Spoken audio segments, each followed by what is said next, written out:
नमस्कार दोस्तों, स्वागत है आपका हिंदी नॉलेज शो में। तो दोस्तों, हथियारों के मामले में आत्मनिर्भर बनना इतना भी आसान नहीं है। कई लोग सोचते हैं कि सिर्फ आपने पैसा लगाया, टेक्नोलॉजी डेवलप की और हथियार बनाकर बेचना शुरू कर दिया। लेकिन इसमें सबसे बड़ा जो एक तरीके से अड़ंगा आता है वो आता है इंटरनेशनल हथियार लॉबी का। इसे कह सकते हैं आपकी वेपन माफिया, और इसका असर भारत पर दिखना शुरू हो गया है। आप सभी लोग जानते हैं कि भारत का प्लान है 2027 तक हर हाल में आत्मनिर्भर बनने का। तो ऐसे में इसी प्लान के तहत भारत अलग अलग हथियार तैयार कर रहा है। इसमें सबसे महत्वपूर्ण था ATGS, यानी कि एक एडवांस किस्म की, आप इसे तोप कह सकते हैं। जी हाँ, और ये काफ़ी महत्वपूर्ण थी भारत के लिए। और भारत की जो कल्याणी ग्रुप है, इसने इसे डेवलप कर भारतीय सेना को देना भी शुरू कर दिया। ऐसे में इसके कई सारे ट्रायल चल रहे थे, और उन्हीं ट्रायल के दौरान कुछ ऐसी घटना घटी, और उस घटना घटने के बाद जो मीडिया में खबरें आनी शुरू हुई, जो बुराइयां शुरू हो गई भारतीय हथियार की, उसकी मैं पूरी कहानी आपको बताने वाला हूं, जिसे सुनकर आपको काफ़ी दुख होगा, लेकिन इससे कुछ सबक भी मिलेगा। सब कुछ बताऊंगा, मेरे साथ आप इस वीडियो में तक बन रहिएगा। लेकिन उससे पहले अगर आपने अब तक हमारे चैनल को सब्सक्राइब नहीं किया तो कर लीजिए, क्योंकि यहाँ पर आपको मिलती है डिफेंस, फॉरेन पॉलिसी और finance related per day 3 video. तो दोस्तों, अब करते हैं शुरू से शुरू। तो दोस्तों, भारतीय सेना को जरूरत थी आर्टिलरी गन की, वो भी एडवांस किस्म की। और इस एडवांस में भारत ने एक तरीके से जो जरूरत थी वो थी advance towed artillery gun system, यानी कि ATAGS। और इसी के तहत भारत की कल्याणी ग्रुप को ये कहा गया कि आप इसे बनाइए। उन्होंने इसे बनाया, और इसमें टाटा का भी योगदान था, उन्होंने भी बनाया, और इसको लेकर ट्रायल शुरू हो गए। भारतीय सेना को दिया गया, उन्होंने इसके ट्रायल लेने शुरू किए, और इसने काफ़ी अच्छा परफॉर्मेंस दे रही थी। इसी बीच क्या होता है कि एक बैरल फट जाती है, यानी कि जो तोप की नली होती है वो फट जाती है, जिसके बाद इसे एक तरीके से चेकिंग के लिए भेज दिया जाता है। लेकिन जैसे ही ये बैरल फटी, और इसमें 4 लोग घायल हुए थे, ये बता दूं आपको, और लेकिन फिलहाल 4 लोग ठीक हैं। तो बैरल फटने के बाद एकदम से पता नहीं क्यों ऐसी खबरें आने लगी मीडिया में, आप स्क्रीन पर देख भी सकते हैं, जो भारतीय मीडिया है, इकोनॉमिक टाइम्स, उसने भी छापा है कि जो ATAGS है, ये बैरल फटने के बाद प्रोजेक्ट स्क्रैप हो चुका है, इसे अब फिर से भेजा जाएगा, फिर से एक तरीके से ड्राइंग रूम में, यानी कि दोबारा फिर से डिजाइन वगैरह किया जाएगा। जबकि असल में ऐसा कुछ है नहीं। सत्यता क्या है मैं आपको बताता हूँ।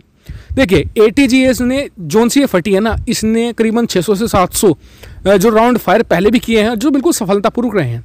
और कोई भी दुनिया का सबसे बेहतर हथियार क्यों ना हो, मान लीजिए F-35 या F-22 रैप्टर दुनिया के सबसे बेहतरीन हथियार माने जाते हैं, इनमें भी प्रॉब्लम आती है, ये भी क्रैश होते हैं। तो ऐसे ही 1-2% की, मतलब कि आप कह सकते हैं कि नुकसान की संभावना हर हथियार में रहती है। इंसान द्वारा कोई भी चीज़ परफेक्ट आज तक बनाई नहीं गई है।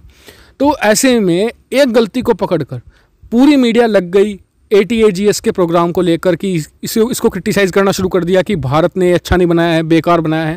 जबकि एकमात्र असफलता थी, और इस असफलता का कारण भी सामने आ गया था। दरअसल कुछ दिन पहले एक और नई तरह की ATAGS को हम ट्राई कर रहे थे, उसमें बैरल फट गया था, और उसमें जो इन्वेस्टिगेशन हुई थी, पता चला था कि बैरल तोप की खराबी की वजह से नहीं फटा था। उसमें यूज़ किया जाने वाला जो एमिनेशन था, या तोप का गोला आप इसे कह सकते हैं सिंपल भाषा में, वो बहुत ही लो क्वालिटी का था, और उसकी वजह से तोप की जो बैरल थी वो फटी थी। तो यानी कि यहाँ पर गलती किसी और की और इल्ज़ाम किसी और के सर मढ़ा जा रहा है। और इस पूरे मामले पर अगर आप कंक्लूजन में पहुँचे तो ऐसा लगता है देखने में कि हथियार माफिया नहीं चाहते कि भारत खुद के हथियार डेवलप करना शुरू करे, और जिससे कि उनकी जो मार्केट है, क्योंकि भारत आप देखिए जो लगातार हथियार खरीदता ही रहता है, हम दुनिया के हमेशा टॉप 5 में रहते हैं। अब से 2-3 साल पहले तो हम नंबर 1 भी थे हथियार खरीदने में। तो यानी कि एक बहुत बड़ी मार्केट है भारत की। अगर वो ख़त्म हो जाती है तो इनका बड़ा नुकसान होगा। और नुकसान ख़त्म कैसे हो सकती है, क्योंकि भारत खुद डेवलप करेगा। तो अगले 7 सालों का हमारा प्लान है, हम 70% तक सेल्फ रिलायबल हो जाएंगे, यानी कि आत्मनिर्भर हो जाएंगे, 70% हथियार। तो ऐसे में इनकी यही एक तरीके से कि दुष्प्रचार करें और भारतीय हथियारों को बदनाम करें। और ये ऐसे नहीं कि प्रॉब्लम सिर्फ भारत के सामने आई है, जिस भी देश ने आत्मनिर्भर बनने की कोशिश करी है हथियारों के मामले में, उसके सामने टेंशन आई ही आई है। यानी कि भारतीय सरकार को ज़रूरत है कि यहाँ पर जो भारतीय कंपनी जैसे कि टाटा हो गई, या फिर कल्याणी ग्रुप हो गया, इन्हें बैक करे, या फिर L&T हो गया, इन्हें बैक करे और इन्हें समर्थन करे। इन्हें हतोत्साहित ना करें, इन्हें उत्साहित करें कि इन्हें पैसा दे के आप करते रहिए लगातार, कोई बात नहीं, एक मतलब कि आप कह सकते हैं कि मिसफायर हो गया, अगली बार आप सफलता जरूर हासिल करेंगे। इस तरह की चीज़ें इन्हें कहनी होगी, तभी हम बड़े बड़े हथियार आने वाले समय में एमका के सामने भी ये प्रॉब्लम आएंगे। आप देख लीजिएगा जरूर, जब हम 5वीं पीढ़ी का लड़ाकू विमान बनाएंगे, उसमें कुछ ना कुछ फेलियर होगा, तो सभी लोग यही कहेंगे कि इसमें कुछ खामियां हैं, इसे ये बेकार है, इस तरह की चीज़ें कहना शुरू कर देंगे। लेकिन हमें ध्यान नहीं देना है, हमें अपनी कंपनियों को, देसी कंपनियों को उत्साहित करने रहना है, ताकि अच्छे अच्छे हथियार हमारे लिए बनाकर दे सके।